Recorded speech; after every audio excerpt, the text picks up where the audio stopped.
Es válido recalcar que el proceso es doloroso porque es la destrucción de toda una identidad generada para que tú sobrevivas. Claro. Del ego. Sí. Puse por ahí, tengo uno que es una investigación sobre el body maps y vienen como todas las emociones y qué partes del cuerpo activan una u otra según la emoción. Claro. Entonces, reconocer mi cuerpo y saber. Entonces, antes que nada, usted, profe, quiere darnos una apertura de lo que es la psicología, de lo que la psicología hace en el comportamiento humano. Pues es complicado, ¿no? Dentro de psicología todavía tenemos como muchas corrientes que van abordando al individuo desde diferentes paradigmas. Entonces no hay como una sola concepción de lo que sería psicología. Más bien dependería de a quién le preguntes, ¿no? ¿Qué es para ti la psicología? Desde mi perspectiva, ¿Sí? Yo estoy más clavado en el área de las neurociencias, donde analizamos no tanto la subjetividad del sujeto, sino que hablamos de cómo las áreas biológicas interactúan para formar lo que llamamos personalidad, ¿no? O lo que llamamos conducta, o lo que llamamos emociones, cómo todo esto va interactuando. Sobre todo damos como explicación o las bases a esto, más que pensar en describir los fenómenos que suceden dentro del sujeto. Ok. ¿Tú cómo lo percibes? Yo percibo la psicología como una ciencia que nos describe, como dice el profe, los procesos neurológicos, Sí. las estructuras de la personalidad, la forma en la que funciona la psique humana. A mí me encanta la Gestalt. Tú sabes que yo estoy estudiando Gestalt y ya llevo un rato en proceso gestáltico. Más que nada por el tema de la corriente humanista, ¿no? De que no etiqueta al individuo, no lo categoriza, no lo segrega a un diagnóstico. Es más tratar con un humano. Y me parece que por ahí va el tema también de la espiritualidad, ¿no? El sabernos humanos. Y qué bueno que lo mencionas, porque creo que el tema de hoy es, como lo repito, es muy interesante.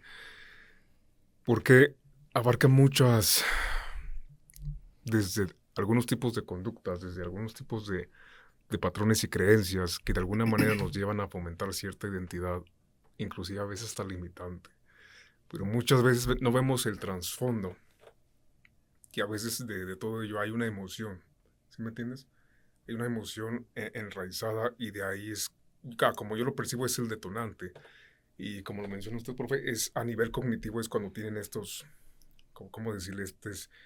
Comienzas a programar tu cerebro acorde a esa experiencia, ¿no? Esa experiencia no gestionada. Y ya desde ahí se desglosaría lo que es la neurociencia. A mí en lo personal me gusta un poquito lo que es la psicología trascendental. Okay. Que es donde involucra todas estas áreas, desde el budismo, o sea, complementa para tener un mejor, como yo lo percibo, creo que un mejor alcance. No sé si me explico. Creo entenderlo. Sin embargo, podría escucharte que profundices. Sí. Para ver si estamos en la misma sintonía, si lo que estoy entendiendo es lo que estás realmente diciendo. Por decir, la trascendental abarca desde algunas, ¿cómo decirlo? Tomando en cuenta algunos rituales chamánicos. Que incluye lo holístico, digámoslo de alguna manera. Sí, nada más que no sabía cómo interpretarlo. Claro. Cómo contextualizarlo más que claro. Nada. ¿Tú qué opinas acerca de eso, Dani? Del tema de psicología mezclado con todo lo holístico, que no es comprobable, que no es estocástico, digámoslo de alguna manera, sino que es algo más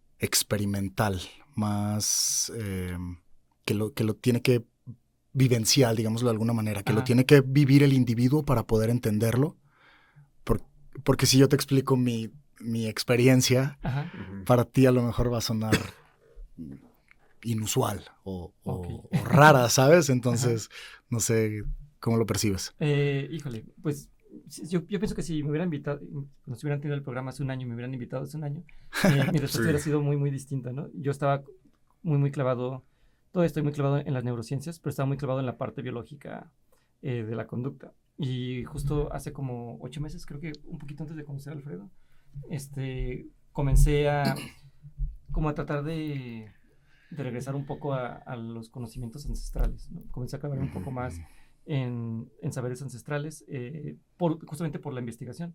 O sea, yo vi que se estaba llevando a cabo mucha investigación de psilocibina, ¿no? Sobre todo en Canadá, en Australia, en algunas partes de Europa, y hablaba de cómo ayudaba mucho con la cuestión de flexibilidad del cerebro, que yo creo que ahorita más adelante podemos hablar de eso cuando hablemos de las máscaras y demás. Claro. Entonces, ayuda mucho la flexibilidad del cerebro y comenzaba como a aperturar la mente para poder deshacernos de viejos patrones que teníamos como ya bien instaurados, ¿no? Claro. Entonces, como que algo de mí me hizo no quedarme como en esa explicación neurofisiológica, sino buscar por qué hace ya muchísimos años antes ya se estaba haciendo eso sin tener todo este apoyo de evidencia científica, ¿no? Científico, claro. Se hacía como de forma, pues sí, empírica. La gente lo hacía, bueno, no todos lo hacían, estaban los chamanes que eran quienes pueden dirigir ceremonias y saber quién podía y quién no podía, que es ahora el rol que ocuparían algunos terapeutas en estos países. Exacto. Pero me interesó mucho ver cómo percibían el mundo, ¿no? Y entonces como que comencé, bueno, también creo que, un paréntesis, creo que hace como 2 años, 3 años, me invitaron a dar una conferencia de neurociencias en Ecuador, en el Amazonas. Entonces ahí estuvimos conviviendo con una tribu y también como que yo me comencé a llenar mucho de cómo vivían ellos, su cosmovisión, cómo interpretaban todo lo que estaba pasando. Y ya cuando regresé a México me dio curiosidad por enterarme de lo que pasaba aquí, ¿no? Que estaba como también un poco alejado yo de la cultura, bueno, sobre todo de los aztecas y los mayas, que es lo que después me clavé un poquito. Entonces, como que fui acercándome cada vez más al conocimiento ancestral y ahorita, pues, leo todo lo que puedo, ¿no? O sea, estoy leyendo de Ayurveda, estoy leyendo de cuestiones hindús, también prehispánicas aquí en México y de África también, ¿no? Me gusta mucho pensar en cómo concibían antes el mundo y por qué funcionaba esa cosmovisión. Y luego todo lo que nos tuvimos que atrasar, ¿no? Por un pensamiento un poco colonialista que se nos impuso. Claro, totalmente. Desde el modelo europeo, positivista y demás. Y que nos retrasamos un poco y dijimos, no, bueno. Mucho. Es cosa de pueblos indígenas, de incivilizados, claro. no saben nada. Sí. Y yo era parte de esa, pues de ese mundo que defendía la ciencia sobre todo. Que a fin de cuentas sigue siendo un paradigma, ¿no? Sí. El cómo percibir esta civilización, entre comillas, que nos trajeron los europeos, cuando en realidad es que nosotros, bueno, el pueblo mexica, los pueblos mayas, ya eran pueblos bastante civilizados, totalmente civilizados, tanto que como mencionas, ya tenían este tipo de conocimiento ancestral. Que ahora están como apropiándose allá, ¿no? Y diciendo, exactamente. La nueva medicina cuando aquí lleva... Sí, yo sé que Alfredo es fan de Joe Dispenza. Para mí, a mí no me gusta Joe Dispenza por lo mismo, porque yo creo que él solamente regurgita el conocimiento ancestral y lo pone con palabras bonitas y con términos científicos más que nada. Fíjate, haciendo un paréntesis con eso, cuando yo lo comencé a leer a Joe Dispenza, o sea, sí hubo una apertura que para ese momento sí me cambió la manera en la que yo percibía las cosas, la que yo percibía cómo yo mismo me proyectaba mi realidad, pero cómo yo mismo, podría decir, me autorregulaba. Claro. Pero a través de ciertas creencias. Entonces, yo empecé con él, obviamente, y al no tener más conocimientos o hacer lo primero que leía, pues obviamente sí me no es crítica, no, para nada, ¿eh? No, o sea, pero aquí voy. Joe Dispenza lo ve desde un lado, o sea, la ciencia de la espiritualidad. Pero creo que si quieres profundizar realmente, tienes que ir más allá. Al origen. Al origen, sí. Claro. Yo todo esto lo aprendí leyendo. Creo que hubo un poquito más de expansión cuando leía a Jacobo Grinberg. Claro. Todo lo que abarca desde ahí, lo que es el chamanismo, lo que es la gestalt, lo que es el budismo, lo que es el hinduismo. Todo eso lo complementas porque al final de todo es lo mismo. ¿Sí me entiendes? Todo es creado por ti. Exactamente. Pero hay ciertas pautas o ciertas conductas que tú mismo fragmentas y a la fragmentación hay dualidad. Eso no te lo dice yo, ¿sí me entiendes? O sea, y cuando me refiero a la psicología es cuando hay un trauma. Cuando llega ese trauma, si hablamos a nivel de neurociencia, todo lo que es la corteza prefrontal, todo se desconecta. Vives en estado de supervivencia. Entiendo. O sea, hay desde mi experiencia te lo claro, hay una disociación. Entonces, generas un bucle en donde estás atrapado en ese mismo pensamiento repetitivo. Porque tu cuerpo, lo único que no tu cuerpo, sino tu ego, lo que trata de mantener es que estés a salvo. Claro. Entonces aquí yo te digo, ¿qué haces desde esa situación? ¿Tú qué harías o qué es lo que a ti te funciona? O sea, o cómo llevarías a cabo esa situación para darle voltearla, o al menos ser consciente de ello. ¿Cómo se explicarías eso a una persona que no lee y que no tiene estos tipos de conocimientos? No, me parece que en este caso sí, el que hayas comenzado con Joe Dispenza fue beneficioso porque te abrió la puerta para querer entender y tener mayor información, tener mejor información. Como te digo, no era crítica de que te guste Joe Dispenza ni nada. Como crítica, solamente... Sí. O sea, porque veo muchas personas que ahorita en la actualidad leen está el de Deja de ser tú. Yo empecé con ese libro. Claro. Pero te explica, o al menos lo que a mí me sirvió es que te da la explicación y tú puedes percibirlo desde el intelecto. Claro. O sea, a esto me refiero. Ahorita más adelante voy explicando el por qué es necesario que tú cambies la manera en la que piensas y que a través del lóbulo frontal adquieras más conocimiento. Ahorita lo explico un poco más adelante. No sé qué usted piensa propio. O Diego, tú estabas comentando. Bueno, como les decía, todo este conocimiento ya viene, incluso ahorita que mencionas los textos sagrados hindús, tengo poco, no tengo mucho, leyendo el Shiva Purana y como decías tú, todo conecta. De hecho, en todas las religiones mayores, digámoslo, el hinduismo, la metafísica también. Sí, el hermetismo, el judaísmo, hablan acerca de una fuente, y filosofías como la de Spinoza, hablan de una misma fuente, ¿no? Sí. Incluso Platón decía lo mismo, o sea, todo es mental. Con el ejemplo de la cueva. Uh-huh. Para mí lo único que hizo Joe Dispenza fue traducir ese pensamiento a una forma en la que Occidente lo pudiera entender de una manera más adecuada, digámoslo de alguna manera. Sí. ¿Qué opinas tú? Sí. Digo, para mí, esa es mi opinión de Joe Dispenza. O sea, creo que lo que yo traté de hacer es reducirlo de una forma más simple para que tú puedas comprenderlo y llevar a cabo ese proceso. Claro. Cuando hay un despertar de conciencia. Claro. Pero ahora, cuando hay un despertar de conciencia, ¿realmente es así de bonito como te lo plantea? Para nada. El despertar de conciencia es dolorosísimo. El darte cuenta, o sea, acabo de aprender un término nuevo hace poco que se llama metacognición. Uh-huh. No lo conocía y es algo que llevo haciendo ya bastante rato, apenas entendí. Yo te lo dije hace bastante tiempo. Ok. Hace bastante tiempo. Órale, no recuerdo. Sí. No está en el momento para... Sí, no estaba prestando atención tal vez en el momento que me lo dijiste. Bueno, ahorita. Sí. Entonces, este proceso de darme cuenta, de estarme cuestionando en todo momento por qué estoy actuando de esta manera, cuáles son las consecuencias, para qué lo estoy haciendo. Sí. Es cansado, claro que es doloroso. Por eso la mayoría de las personas prefiere evitar, ¿no? Prefiere la evitación, prefiere el continuar con los patrones de conducta establecidos, porque el despertar de conciencia es destruir tu viejo yo para construir el nuevo. Eso es como yo lo percibo. ¿Cómo lo percibe usted, papá?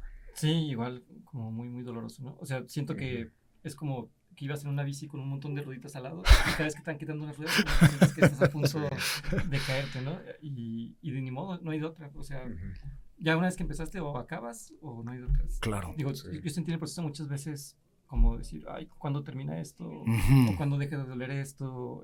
Me sentía mejor antes de empezar con todo esto. Claro. Sí, completamente. Pero sí, ya llega un momento en donde comienzas a ver como resultados, comienzas a sentirte cada vez mejor y dices, bueno, sé que no va a ser algo lineal, sé que voy a regresar, voy a tener malos momentos, pero ya empiezas a ver como luz de repente, ¿no? Claro. Creo que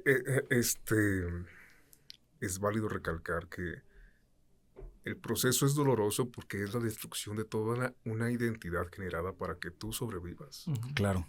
Del ego. Sí. Pero fíjate, el ego no necesariamente es malo. No es malo. O sea, de hecho, hasta hace poco yo seguía, o mi diálogo interno seguía seguía siendo yo no soy esto, yo no soy esto, yo no soy este patrón, yo no soy esta conducta, yo no soy esta emoción, o yo no soy esta parte de mí que está conduciendo a este patrón. Pero inconscientemente sigue habiendo más fragmentación, sigue habiendo una dualidad. Entonces, eso no lo explica, si estamos hablando ahorita de yo, no lo explica él. Entonces, ¿qué pasa cuando hay dualidad? O sea, no puedes haber una expansión si sigues negando ciertas partes de ti que están ahí a la sombra. Creo que hay una frase de Carl Gustav Jung que describe perfecto esto, que es: lo que niegas te somete, lo que aceptas te transforma. Y parte de lo que es la psicología trascendental abarca todo eso, y el cómo a través de las sombras se genera la máscara, y cómo desde la máscara creas estas identidades, y desde ahí estás atrayendo personas, estás atrayendo situaciones. No sé qué opinión tenga respecto a ellos, alguna experiencia, porque si ahorita, bueno, ya que me prendí con esto, cuando yo te dije de la metacognición, yo te dije la observación. ¿Sí te acuerdas? Sí, claro. Me acuerdo de esta plática que tuvimos acerca de la autoobservación y de la observación de los propios pensamientos, de las palabras, todo eso. Solamente no recuerdo el término que hayas usado, metacognición. Bueno, fue el término más bien lo que no recuerdo, porque recuerdo perfectamente esta plática que tuvimos. O sea, es algo que últimamente se está dando. O sea, la metacognición es la capacidad de pensar sobre lo que pensamos de nosotros mismos. Sí, de darme cuenta de mi proceso cognitivo, de lo que estoy pasando. Pero a través de ello creo que es algo muy importante. Porque cuando vivimos en un modo automático, te digo, se generan estos patrones, este mismo diálogo interno, que si no hay una observación, sí. O sea, cuando tú introduces la observación al pensamiento, hay una pauta. ¿Sí me entiendes? Claro. Si tú eres quien está observando los pensamientos, entonces, ¿quién es la mente? Depende desde la perspectiva que lo veas. Desde el hinduismo es la conciencia de Shiva. Así es. Ahí hay conciencia. Pues. Claro, es la conciencia. Y desde ahí puedes realmente, por eso me refiero a lo importante que es, o si yo hablo desde mí, adquirir conocimiento. Porque desde esa observación puedes darte cuenta el por qué tú mismo programaste tu cerebro para funcionar desde esa manera.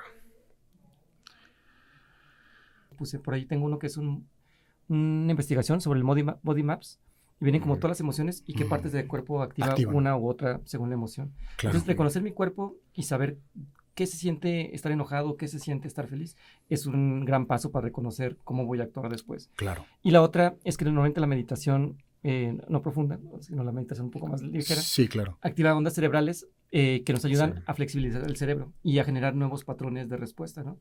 O sea, me meten en un estado que nosotros tenemos de forma natural, que se llama red neuronal por defecto, pero que la meditación expande y que me hace poder sacar toda mi información, organizarla y volverla a meter en mi cabeza, ¿no? Algo muy similar a lo que hace la psilocibina. Exactamente. Sí. De hecho, ahorita que lo menciono, la red neuronal por defecto siempre está procesando información de manera consciente o inconscientemente, inclusive hasta cuando duermes. Sí, claro. Por eso, cuando hay estos detonantes, lo que entra en acción es esa red. Por decir, si a una persona se le inculcó mucho la sugestión y ante de repente hay un brote, no sé, que por arte de magia te puedes enfermar o te puede COVID. pasar. Sí, un ejemplo, claro, bastante el COVID. Ahí la red neuronal por defecto entra en acción. Claro. Y lo que hace es mandar la señal de alarma. Claro. Te digo, pero si tú no tienes la capacidad de observar qué está pasando, el bucle se activa y está otra vez. Correcto. ¿Sí me entiendes? Claro. ¿Qué otra herramienta, además de la meditación, le podrías compartir a nuestra audiencia para poder, no digamos controlar, pero tal vez frenar ese estímulo que conduce a la acción impulsiva? Híjole, pues la meditación es como de los principales, ¿no? Claro. Por ahí hay algunas psicoterapias que se llaman psicoterapia somática, claro, que también hace uso de la meditación, pero trabaja mucho con el aprendizaje corporal, ¿no? O sea, ¿cómo aprendí yo a sentir el miedo? ¿Cómo aprendí yo o a ocultar el miedo, ¿no? Porque a veces tampoco estamos en contacto con esta emoción porque se nos dijo, no, los hombres no lloran. Claro. Entonces, ahí está la tristeza sometida, pero se queda en alguna parte del cuerpo. A través de los 7 chakras. Y se va manifestando. 7 plexos. Y también de repente el trabajo con arquetipos ayuda muchísimo también como a expandir la mente, ¿no?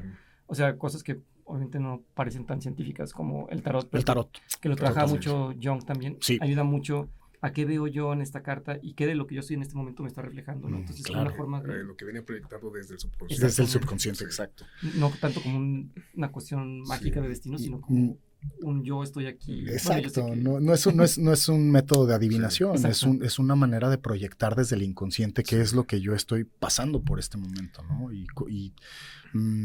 Conozco algunos terapeutas que incluso lo utilizan como método Ujú. terapéutico, de tarot terapéutico, Ujú. que Sí, sí. les lanzan las cartas, la tirada y sobre eso van trabajando, ¿no? Y Exacto. cada carta, como tú dices, es un arquetipo que representa una parte de la psique. Ujú. Y en lo particular, últimamente me he estado informando un poquito más acerca de este tema del tarot, del ocultismo, de lo esotérico, Ujú. y todo va para donde mismo. Realmente todo va para Sí. donde mismo. Creo que Entonces, es el mismo subconsciente Claro. manifestándose desde diferentes va para recursos, adentro, sí. exacto. Mencionó algo respecto a la meditación. Yo desde mi experiencia también recomiendo muchísimo el leer, la observación y la meditación. Te digo, no puedo realmente abarcar el tarot porque desconozco, no lo he hecho, Ujú. lo haría encantadamente, la hipnosis también. Pero ¿por qué la meditación? Mencionaba algo sobre las ondas cerebrales, que normalmente se desglosan en beta, Alfa, gamma. beta, alfa, zeta y gamma. Entonces, depende de lo que, de las ondas cerebrales, es tu estado de actividad cerebral. Ujú. Entonces, la beta se divide en 3, que es beta baja, beta media y beta alta. Cuando vivimos en un estrés crónico, que es la beta alta, muy difícilmente eres capaz de concientizar y gestionar qué es lo que te está pasando en tu día a día. Cuando estamos dormidos, pasamos de zeta, de beta a alfa.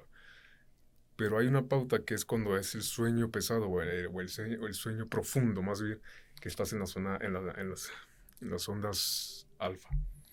Es ahí cuando el subconsciente está completamente abierto. Ujú.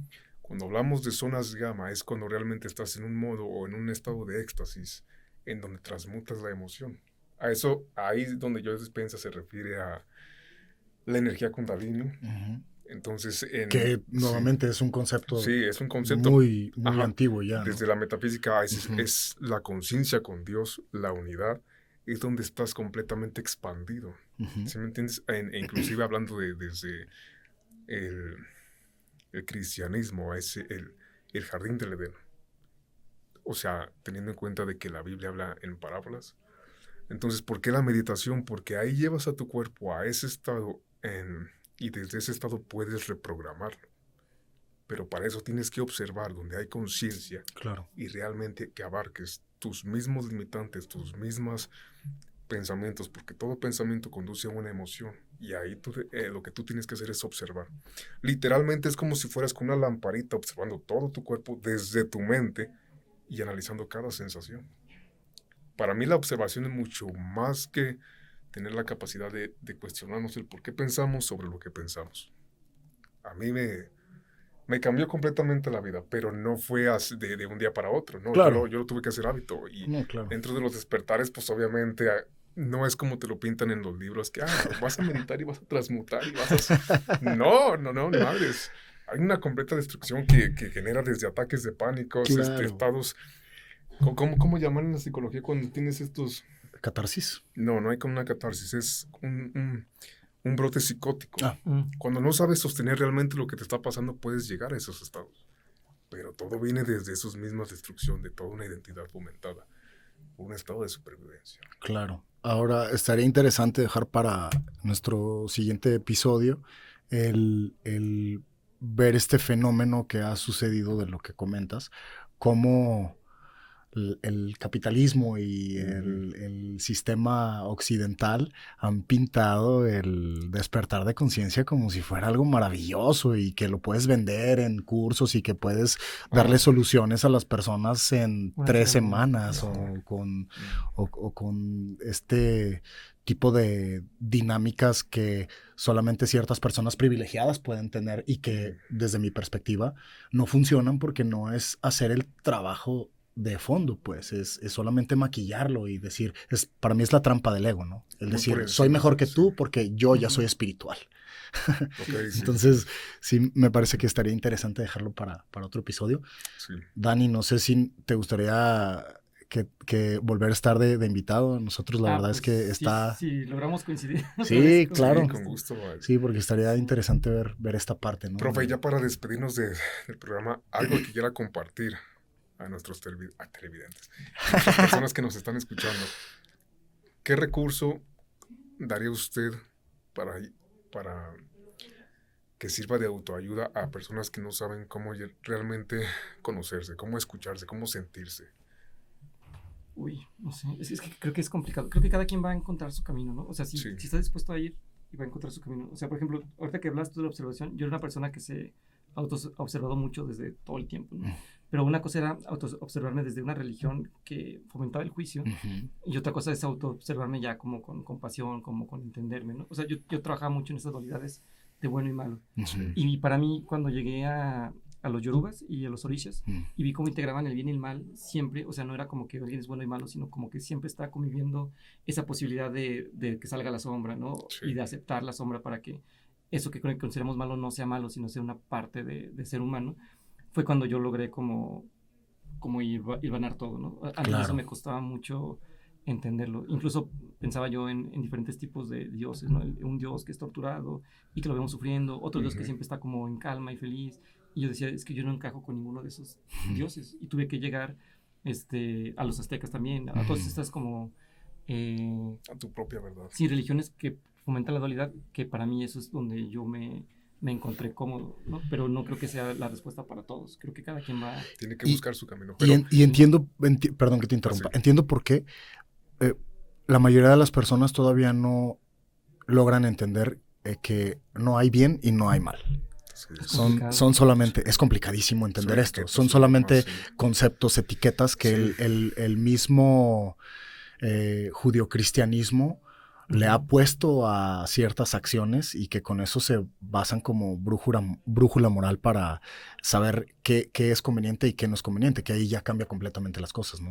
Si no veo las cosas como buenas o como malas, sino como convenientes e inconvenientes, puedo contextualizar para saber en qué momento, en qué lugar una misma acción puede ser conveniente o puede ser inconveniente y sin etiquetarla de buena o mala. Y me parece que esto es importante porque la mayoría de las personas que no lo entienden no pueden discernir y no pueden trascender de este pensamiento, de este dogma, digámoslo, que la religión nos... sigue fomentando una dualidad. Exactamente. Sigue fragmentando ciertas partes de ellos mismos. Totalmente. Entonces lo que mencionaba, ¿no? Yo antes fui malo y ahora que soy espiritual soy bueno.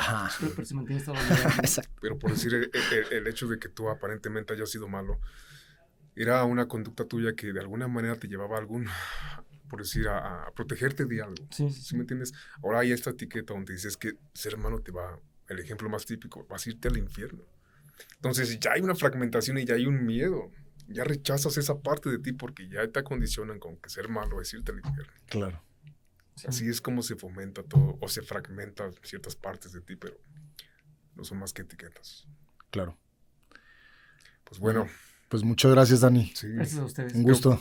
Creo que este tema abarca todavía muchísimo más, pero al menos hoy hay que hacer segunda parte. Sí, le vamos a un pedacito y ya vemos cómo pega. Va. Pues bueno, un gusto. Bueno, buena tarde.